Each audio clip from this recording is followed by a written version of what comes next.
Geger, konflik keluarga yang menyeret nama Ruben Onsu dan Sarwenda kini memasuki babak baru yang semakin memicu perhatian luas.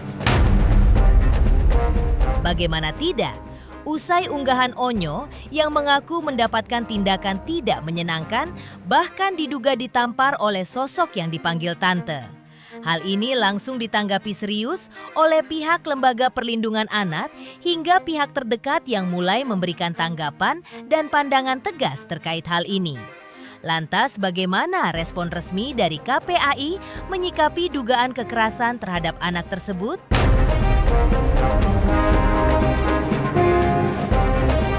Apa langkah yang akan diambil pihak KPAI? Dan benarkah pihak terdekat pun berharap Ruben segera mengambil tindakan jika kejadian ini benar seperti yang ditulis Onyo dalam tulisannya di media sosial? Pemirsa, bersama Intens Investigasi, kami hadirkan kabar terkini, terpercaya dan teraktual. Tetapi sebelumnya, jangan lupa untuk like, subscribe, dan juga share channel YouTube ini.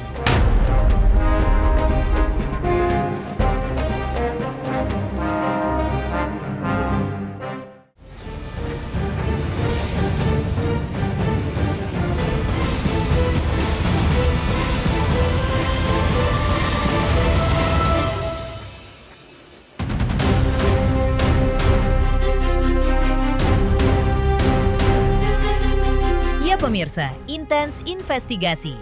Masalah yang diduga berpusat pada dugaan perselisihan hak asuh anak ini, kini memang diduga semakin melebar kemana-mana dan mengungkapkan hal lain yang lebih krusial. Baru-baru ini unggahan Betran Peto atau Onyo yang menyebutkan adanya tekanan psikis hingga perlakuan fisik berupa tamparan dari sosok kerabat dekat yang diduga adalah adik dari Sarwenda ini memang menjadi sorotan utama yang tak juga usai sampai dengan sekarang. Merespons hal ini, Komisi Perlindungan Anak Indonesia atau KPAI akhirnya pun buka suara. Dalam keterangannya, KPAI menegaskan bahwa segala bentuk kekerasan terhadap anak adalah sesuatu tidak dapat dibenarkan. Kalau memang ada dugaan kekerasan kepada Ananda, ya tentu tidak boleh dibenarkan. Tentu kami mendorong kepada orang tua untuk segera melaporkan kepada kepolisian terkait dugaan kekerasan tersebut. Biarlah nanti kepolisian yang akan membuktikan apakah kekerasan yang dilakukan oleh tante ini itu ada fakta dan ada bukti yang tentu informasi awal itu bisa didalami dari informasi Ananda yang mengalami kekerasan tersebut. Namun kami tentu meminta kepolisian kalau memang ini dilaporkan atau polisi bisa secara lebih bola ya untuk mendalami terkait dugaan kekerasan ini. Karena bagaimanapun juga siapapun itu ya tidak dibenarkan ya untuk melakukan kekerasan terhadap anak.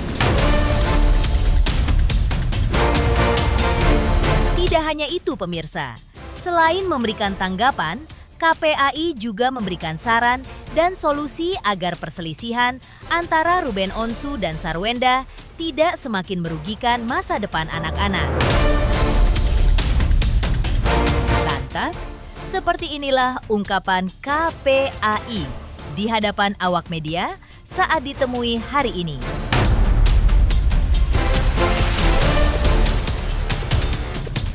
Kenapa kami mendorong untuk dimediasi ya agar para pihak memiliki tanggung jawab terkait pengasuhan dan perlindungan anak, karena Ananda ini kan masih usia belia dan tentu negara punya kewajiban dan memastikan pengasuhan itu sampai 8 atau usia 18 tahun gitu ya. Jadi saya kira tentu waktu yang cukup panjang tapi harus dilakukan, dan oleh sebab itu dukungan para pihak menyelesaikan kasus-kasus anak secara baik ya. Dan bahkan kami meminta juga kalau ada pihak keluarga besar ya bisa menjembatani ya untuk bagaimana menyelesaikan isu secara kekeluargaan gitu. sehingga kepentingan terbaik bagi anak itu menjadi utama kita, karena bagaimanapun juga kalau jejak digital itu kan tidak bisa dihapus ya. Jadi ketika anak sudah besar nanti dia akan melihat pertengkaran hebat di antara kedua orang tuanya, yang saya kira tentu akan berdampak begitu untuk mereka. Tentu kami berharap syarat-syarat mediasi itu kan pertama ada kerelaan para pihak ya, karena mediasi KPAI tidak ada pemaksaan gitu ya. Jadi kerelaan para pihak untuk mau mediasi dengan niat ya bahwa kepentingan terbaik bagi anak menjadi utama gitu ya. Pertengkaran itu silakan, orang dewasa itu dan bapak silakan, tapi untuk kepentingan terbaik bagi anak, yuk kita melihat kepentingan buah hati mereka ini. Nah kemudian yang kedua, ketika dalam mediasi atau proses mediasi katakanlah para pihaknya nggak datang gitu ya, atau datang tapi tidak ada kesepakatan ya, tentu kami akan rekomendasikan agar kedua para pihak ini untuk mencari lembaga lain gitu ya. Misalnya kalau memang kedua-duanya ingin satu pihak ingin mengambil hak kuasa asuh, ya tentu melalui pengadilan, apalagi bicara soal penetapan hak asuh anak ya. Nah namun terlepas dari itu semua ya, sebetulnya pemberian kasih sayang, kemudian membangun kedekatan gitu ya, melalui mediasi itu sebetulnya bisa dibangun ya. Misalnya kesepakatan soal waktu mengasuh anak, kemudian termasuk juga tugas dan tanggung jawab masing-masing walaupun di rumah yang berbeda gitu ya. Kemudian termasuk juga dukungan keluarga besar gitu ya. Tentu kami sangat senang ya kalau memang berorientasi kepada kepentingan terbaik bagi anak ya. Tapi kalau kita terus di kedua belah pihak ini terus berdebat gitu ya, kemudian anak dipublikasi secara terus-menerus gitu ya, tentu ini akan berdampak begitu perkembangan anak gitu ya. Apalagi usia anak yang semakin mulai besar gitu ya, tentu dia terpapar dari informasi-informasi baik langsung maupun tidak langsung, terpapar dari katakanlah tontonan-tontonan dari pemberitaan gitu ya. Tentu anak akan bertanya gitu ya, anak akan menjadi satu pertanyaan yang tentu kadang-kala ini akan mempengaruhi terkait tumbuh kembang anak. Nah, problem awalnya kan soal bagaimana kesempatan untuk bisa mengasuh sebetulnya gitu ya. Karena mantan suami itu ada, mantan istri ada, tapi mantan anak kan nggak ada. Nah oleh sebab itu kedua-duanya punya hak untuk mengasuh gitu. Nah namun karena ini terjadi karena dampak dari perceraian gitu ya, kemudian kesempatan itu nampaknya informasi yang kami dapatkan tidak saling gitu ya. Nah maka saya kira tentu ini yang diselesaikan gitu ya. Dan salah satu upayanya melalui mediasi gitu ya, agar misalnya tadi ke dalam mediasi itu ditawarkan berbagi waktu, kemudian berbagi tanggung jawab gitu ya, kemudian memastikan semuanya tidak ada yang abai gitu dan tidak ada yang lalai gitu ya. Nah saya kira hal-hal demikian yang bisa dilakukan gitu ya. Kalau kita dengarkan ke publik kemudian terus diumbar kasus-kasusnya, akhirnya tidak ada yang terselesaikan pada akhirnya.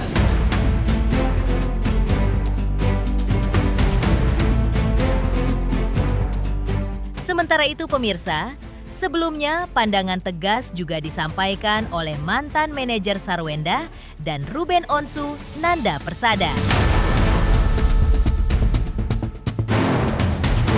Mengaku sangat terkejut dan kesal mendengar pernyataan Onyo tersebut.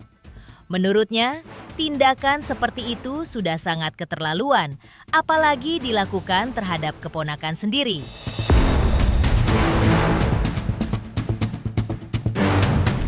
Ya, aku kaget dengan postingan Onyo ya, yang katanya mendapat perlakuan tekanan psikis dan fisik, katanya kalau nggak salah sampai di gitu ya. Ini aku bukan cuman aku rasa semua orang berhak marah untuk itu ya. Nggak boleh ada tindakan kekerasan terhadap anak, apalagi katanya sayang sama ponakan, sayang sama anak gitu ya.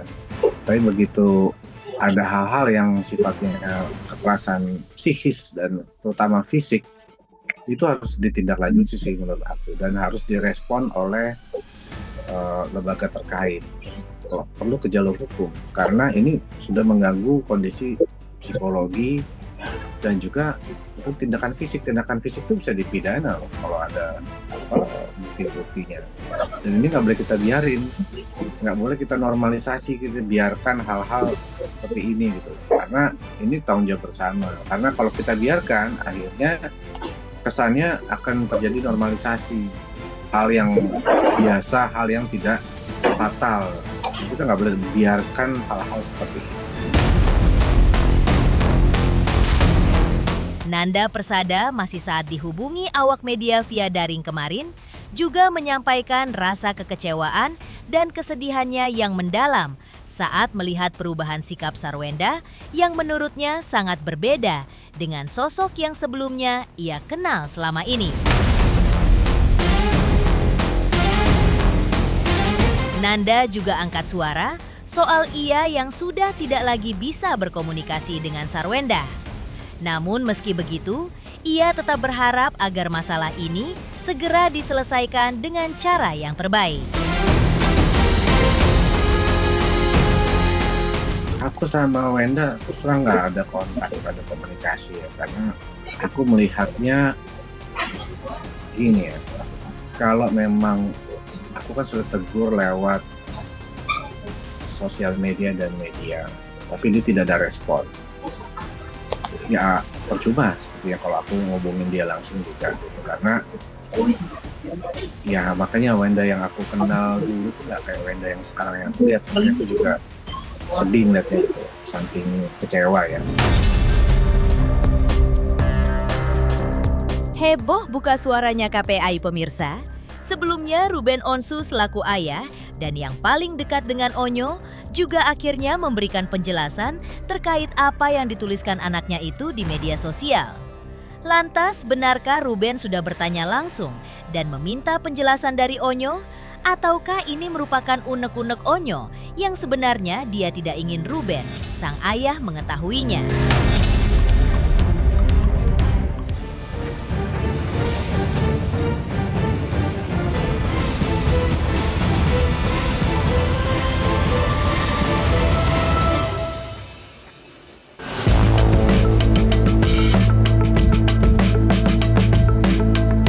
Berbagai unggahan dari Betran Peto alias Onyo memang seperti kita ketahui bersama sempat menimbulkan perbincangan hangat di berbagai lini. Salah satu hal yang terungkap adalah alasan mengapa Onyo selama ini berbohong soal alasan kepindahannya dari rumah ibunya Sarwenda ke rumah ayahnya Ruben Onsu. Tidak hanya itu, ramai juga soal Onyo yang membawa-bawa nama sosok tante yang diduga adik dari Sarwenda. Menanggapi hal itu, Ruben Onsu menyatakan dirinya belum sempat mengobrol secara khusus dengan putranya. Makanya, untuk saat ini Ruben memilih untuk tak banyak memberikan pendapat. Kalau tanya saya belum ketemu ngobrol berdua sama Onyo gitu. Jadi saya harus ngobrol berdua dulu, saya takut beda pengertiannya gitu ya. Jadi saya belum bisa ngomong apa-apa dulu, harus ketemu dulu. Bagi Ruben, mendapatkan fakta yang jelas dan benar adalah hal yang paling utama. Makanya, ia ingin memastikan apa yang sebenarnya dirasakan dan dialami oleh Onyo tanpa tergesa-gesa dan menilai situasi hanya berdasarkan apa yang dibaca di luar. Gitu. Jadi yang lagi saya lakukan ya, saya mau ngobrol sama Onyo kayak apa, seperti apa yang membuat dia menjadi ya bisa meluapkan itu gitu, bisa meluapkan itu. Jadi saya sebagai orang tuanya yang harus tahu dulu nih apa duduk permasalahannya, ya gimana gitu. Jadi nggak semata-mata saya hanya menyimpulkan dari yang saya baca doang.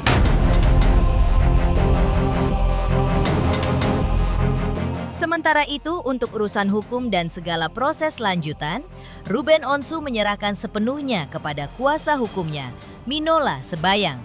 Ia berharap seluruh proses dapat berjalan dengan baik dan segera membawa ketenangan bagi ketiga anaknya. Jadi aku juga sama Bang Milo belum ketemu yang langsung, gitu, belum ketemu sama dia yang langsung. Jadi yang beliau lakukan sekarang ini yang sudah pernah kita lakukan pertemuan gitu. Tapi langkah yang mau kita lakukan ke depan semua masih by phone. Jadi penggodokannya seperti apa, kira-kira seperti apa, nanti akan menyita waktunya, ya itu kan harus dipikirkan baik-baik. Lagian juga yang saya cuma mikir gini, ini anak-anak gue yang pengen ribet amat, gitu aja sih ya.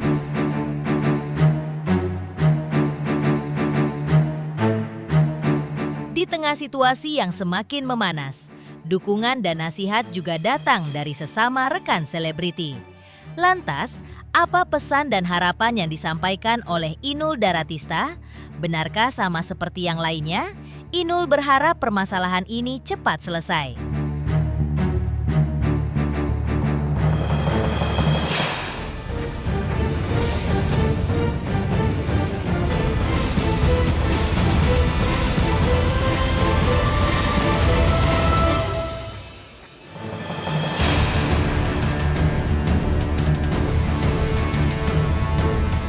Ditemui oleh tim Intens Investigasi, pedangdut senior Inul Daratista turut memberikan pandangan dan juga doa terbaik bagi kedua pihak yang sedang berselisih. Inul berharap segala urusan ini segera menemukan jalan keluar yang terbaik.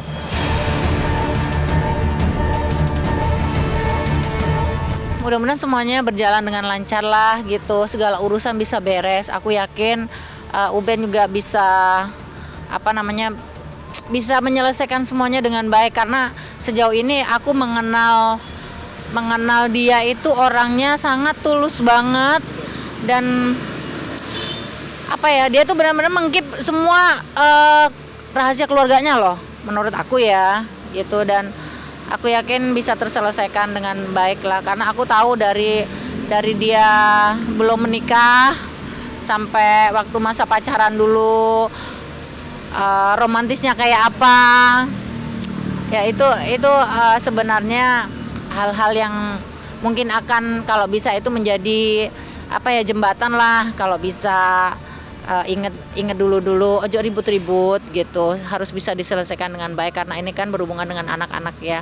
Tapi yang jelas kalau memang dua-duanya ada masalah, diselesaikan secara kekeluargaan aja, baik itu Mas Arswenda atau Uben, karena aku tahu kalau Uben sih bukan berpihak ya, aku tahu Uben seperti apa, baiknya seperti apa, dan hebatnya dia menjadi seorang laki-laki seperti apa.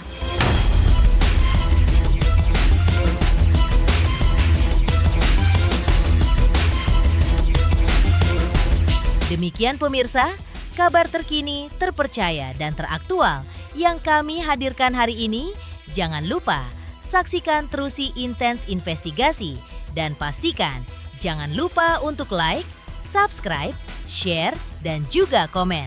Tim redaksi Intens Investigasi mengucapkan banyak terima kasih kepada semua subscriber. Hingga channel Intens Investigasi kini menuju 4 juta subscriber.